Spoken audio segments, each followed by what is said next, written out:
first news from Europe. Foreign and defense ministers of the European Union are meeting in Luxembourg today to discuss Ukraine's air defenses and sanctions on Iran.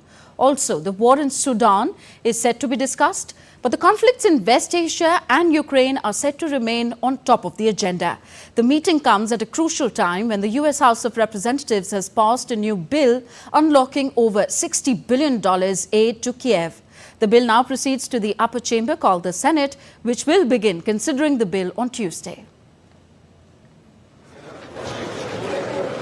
I'm sure that today we will have a conversation and a lot of happiness about the US decision that has been made. And indeed, at this point, I can say that we dodged a historic bullet. But unfortunately, many more bullets are on the way.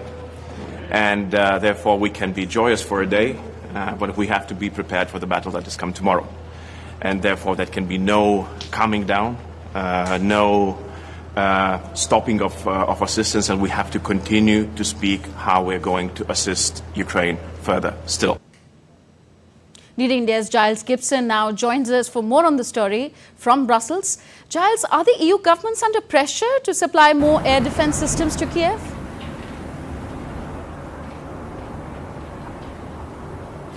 Well, they certainly are under pressure. I was at the G7 foreign ministers meeting last week on the Italian island of Capri.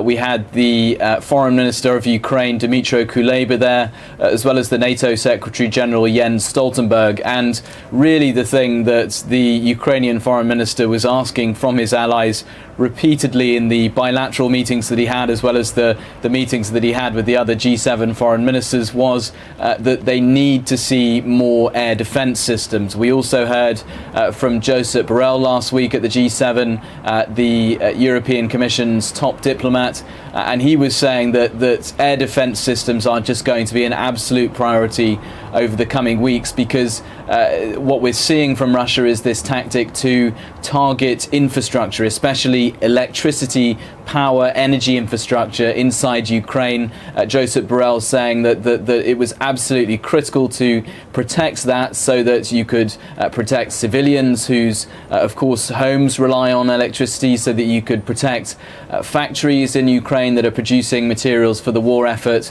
plus troops on the front line, of course, can't operate many of their systems without electricity as well. So that was the message that we were getting at the G7 from both Josep Borrell, the EU's top diplomat, as well as the Ukrainian foreign minister, and once again with these talks in Luxembourg between foreign and defence ministers from the EU, we will certainly see a very strong focus on that as well. EU already has multiple sanctions against Iran. What can we expect today?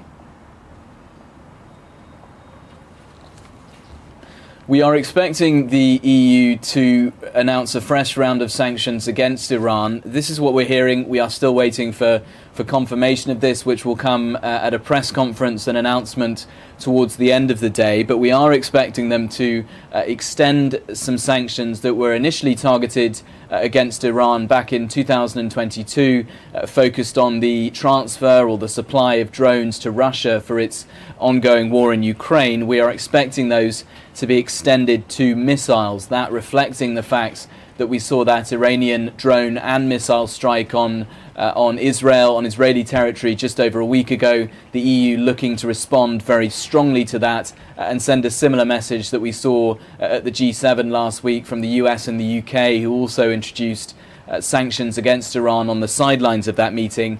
Just worth noting that we do not expect the EU to place sanctions directly on the Iran or the Iranian Revolutionary Guard Corps. That is something, an organization that has been sanctioned by Washington, but the way that the European Union works in terms of sanctions, there would need to be an individual national government sanctioning the IRGC first before EU-wide sort of sanctions could be brought in. So that's what we're expecting, sanctions targeting the missile program in Iran, but not the IRGC.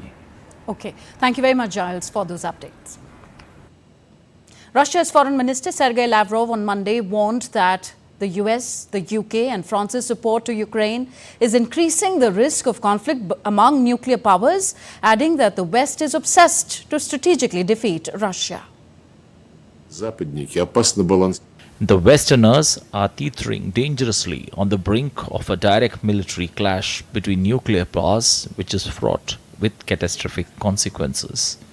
Of particular concern is the fact that it is the troika of Western nuclear states that are among the key sponsors of the criminal Kiev regime, the main initiators of the various provocative steps. Союзников продолжают пропагандистскую кампанию. On US's approval of more than $60 billion in new aid for Ukraine, Russia said this won't change the military situation in Ukraine, citing Moscow has an upper hand on the front lines. On Monday, Kremlin spokesman Dmitry Peskov said more US weapons for Ukraine will only lead to more losses for Ukrainians, adding much of the fund will remain in America.